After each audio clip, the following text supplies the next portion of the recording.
తెలంగాణలో వ్యవసాయ భూముల రిజిస్ట్రేషన్ ప్రక్రియలో ప్రభుత్వం ముందడుగు వేసింది. ఇకపై వ్యవసాయ భూముల రిజిస్ట్రేషన్ సమయంలో సర్వే మ్యాప్ను జత చేయడం తప్పనిసరి కానుంది. భూముల సర్వేను పూర్తి చేసి మ్యాప్లు అందించేందుకు లైసెన్స్డ్ సర్వేలను ప్రభుత్వం నియమించేందుకు నిర్ణయం తీసుకుంది. ఈ కొత్త విధానం ద్వారా భూముల రిజిస్ట్రేషన్లో పారదర్శకత పెరగడమే కాకుండా రైతులకు సేవలు మరింత వేగంగా అందే అవకాశం ఉందని ప్రభుత్వం భావిస్తోంది. ఇప్పటికే లైసెన్స్డ్ సర్వేలకు నియామక పత్రాలను అందించింది. అంతేకాకుండా సర్వే చేసిన వారికి ఇవ్వవలసిన ఫీజును కూడా ఖరారు చేసింది. ఆ ఫీజులు ఎంత, ఎలా సర్వే చేస్తారు, ఒక్క మండలానికి ఎంతమంది సర్వేయర్లు ఉంటారు అనేది ఇప్పుడు మనం ఈ వీడియోలో అయితే తెలుసుకుందాం. అంతకన్నా ముందు మీరు గనక మన ఛానల్ కి కొత్తగా వస్తే వెంటనే సబ్స్క్రైబ్ చేసుకోండి. అలాగే ఈ వీడియోకి లైక్ చేసి కమెంట్ చేయడం మాత్రం మర్చిపోకండి. ఇంకా వీడియోలోకి వెళ్దాం.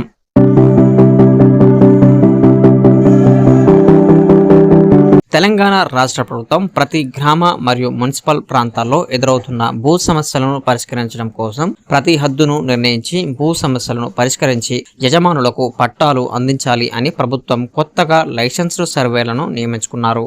అలాగే ప్రతి ల్యాండ్ రిజిస్ట్రేషన్ కు ల్యాండ్ మ్యాప్లను కంపల్సరీ చేస్తున్నట్లు ప్రభుత్వం తెలిపింది. ఈ కొత్త విధానం ద్వారా భూముల రిజిస్ట్రేషన్ లో పారదర్శకత పెరగడమే కాకుండా రైతులకు సేవలు మరింత వేగంగా అందే అవకాశం ఉందని ప్రభుత్వం భావిస్తోంది. ప్రభుత్వం తీసుకున్న ఈ నిర్ణయాల ప్రకారం 2 ఎకరాల లోపు భూముల సర్వేకు 1000 రూపాయల ఫీజు వసూలు చేయనున్నారు. ఈ మొత్తంలో ప్రభుత్వం 5% మినహాయించుకొని మిగతా 95% సర్వేలకు అందజేయనుంది. ప్రస్తుతం మండల సర్వేయర్ ద్వారా 4 సర్వే నెంబర్ల వరకు సర్వే చేయించుకోవాలంటే 275 రూపాయల ఫీజు వసూలు చేస్తూ ఉన్నారు.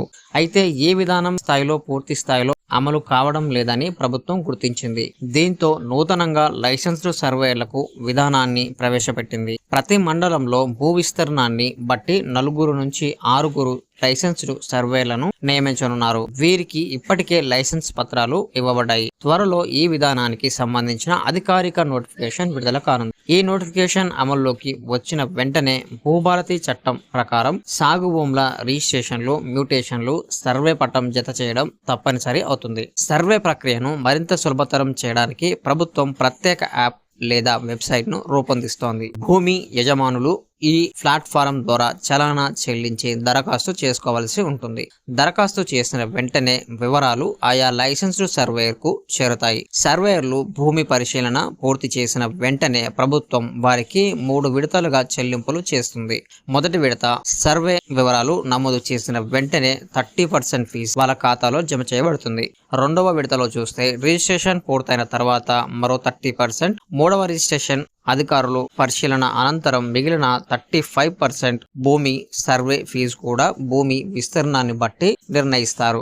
2 ఎకరాల వరకు 1000 రూపాయలు, 2 నుంచి 5 ఎకరాల వరకు 20,000, 5 నుంచి 10 ఎకరాల వరకు 5,000, 10 ఎకరాల పైగా ఉంటే ప్రతి అదనపు ఎకరానికి 500 చొప్పున ఫీజు వసూలు చేయనున్నారు. ఈ ప్రక్రియ విధానం ద్వారా ఈ కొత్త విధానం ద్వారా భూముల సర్వే రిజిస్ట్రేషన్ ప్రక్రియలు వేగవంతం అవుతాయని, ల్యాండ్ రికార్డుల్లో పారదర్శకత పెరిగి వివాదాలు తగ్గుతాయని ప్రభుత్వం ఆశాభావం వ్యక్తం చేసింది. ఇది రైతులకు సమయపాలనతో కూడిన నమ్మకమైన సేవలు అందించడంలో కీలక అడుగుగా నిలుస్తుందని అధికారులు తెలుపుతూ ఉన్నారు. ప్రభుత్వం తీసుకొస్తున్న ఈ కొత్త విధానం గురించి మీరు ఏమనుకుంటున్నారు? కమెంట్ రూపంలో అయితే తెలియజేయండి. ఇంతవరకు మీ భూములు పట్టా కాకపోతే ఈ ఇన్ఫర్మేషన్ ని మీ దగ్గరలోని రైతులకు చేరవేయండి. సో ఇది ఈరోజు వీడియో. మీకు నచ్చినట్లయితే లైక్ చేయండి. అలాగే మన ఛానల్ కి సబ్స్క్రైబ్ అవ్వడం మాత్రం మర్చిపోకండి. మరిన్ని వివరాల కోసం ఇప్పుడే ఈ వెబ్సైట్ ని విజిట్ చేయండి.